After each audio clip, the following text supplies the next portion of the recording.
Assalamu alaikum aux musulmans, bonjour à toutes et à tous. Alors je lance ici à travers cet audio un petit message, on va dire un message un peu délicat mais bien utile et nécessaire pour de nombreuses personnes qui aujourd'hui se trouvent dans une impasse avec tout ce qui se passe dans le monde. Voilà, donc pour faire aussi un petit rappel avec les moyens du bord. Pour ceux que ça n'intéresse pas, voilà, vous n'êtes pas obligé d'écouter, allez ailleurs. Et puis voilà, comme ça on est clair, on reste de bons amis. Car ce qu'il faut savoir aujourd'hui, et ce qu'il faut surtout comprendre, c'est que chaque être humain est différent. Que nous ne sommes pas identiques. Donc on ne peut pas être soumis à des lois qui sont là en général, qui généralisent. Autrement, c'est un troupeau qu'on est en train de vouloir assujettir. Ce n'est pas possible, parce que chaque être humain est différent. Nous ne sommes pas éprouvés de la même manière. Et donc nous sommes tous issus de cultures, de peuples et de tribus différentes.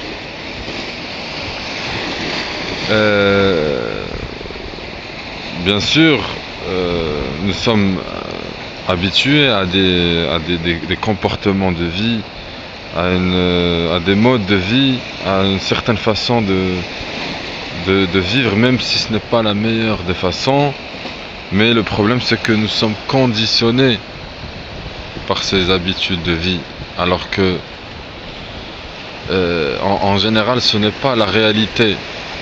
On vit selon des croyances, selon des codes qui sont complètement erronés.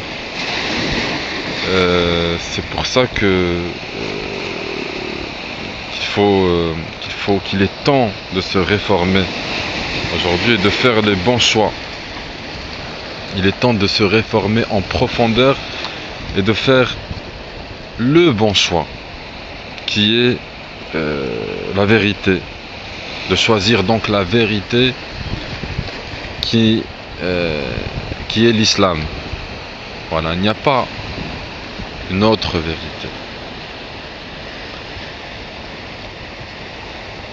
Quand on accepte la vérité, il faut être prêt à renoncer aux passions et à tout ce qui n'est pas bien pour nous. Et il faut être prêt à être juste et équitable. Parce que ce qu'il faut savoir, c'est que l'un des plus grandes trahisons, des plus grandes tromperies, des plus grands pièges de Satan est de nous faire croire qu'il n'y a rien après la mort. Ou de nous faire croire qu'on ira tous au paradis. Que tout le monde ira au paradis. Que malgré tous les péchés, toutes les trahisons, et tous les crimes, etc., il n'y a pas de jugement. Vous croyez que c'est juste? Ce n'est pas vrai. Ce n'est pas vrai. Maintenant, il est clair qu'il y a un destin. Un destin parfois en commun, donc selon les situations, selon les endroits, et en général c'est chacun a son destin, chacun a sa destination, et nous n'avons pas tous la même destination finale. Ça, il faut le comprendre. Il se peut qu'on ait aujourd'hui le même destin, plus ou moins, on vit les mêmes expériences, etc., mais c'est la fin qui compte. Et qu'il faut savoir qu'il y a un destin, et qu'il soit bon ou mauvais, ça fait partie de la foi que de l'accepter. Quoi qu'il en soit, il faut accepter notre vie telle qu'elle est et se réformer, et se dire qu'on peut la changer en meilleure. Et ça, c'est en continu. Tant qu'on est encore sur Terre, il y a de l'espoir de changer, de faire mieux, de faire de notre mieux. C'est pourquoi il faut agir. Alors pourquoi ignorer cette réalité en sachant que la volonté de Dieu est au-dessus de toute autre volonté, de toutes les volontés. Que vous soyez vieux, jeune, noir, blanc, riche, pauvre, homme, femme, célibataire, marié ou que sais-je,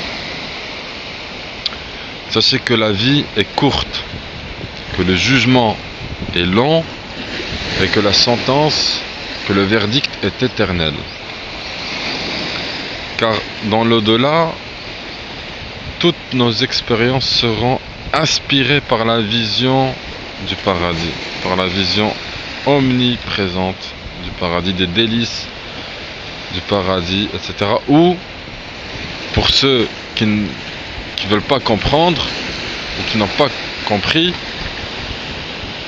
qui ne veulent pas faire un effort sur eux-mêmes, de l'enfer irrespirable. Et dans les deux cas, c'est éternel. C'est pour ça que, mes chers amis, il faut comprendre que le seul projet viable aujourd'hui, valable, pour réussir dans les deux vies, ici-bas et là-haut, et dans l'au-delà, c'est le projet divin. Si vous investissez votre temps, votre énergie, votre argent, vos connaissances, etc., dans autre chose, vous êtes perdant. Ça, je vous le dis, vous êtes perdant sur tous les plans. Alors, il n'y a pas autre chose que de faire de notre mieux pour accomplir la mission que nous avons ici sur Terre. De faire de notre mieux, de plaire à Dieu et de suivre ses instructions en faisant face à nos peurs, à nos désirs, etc. Et d'implorer d'implorer le pardon de Dieu pour nos manquements.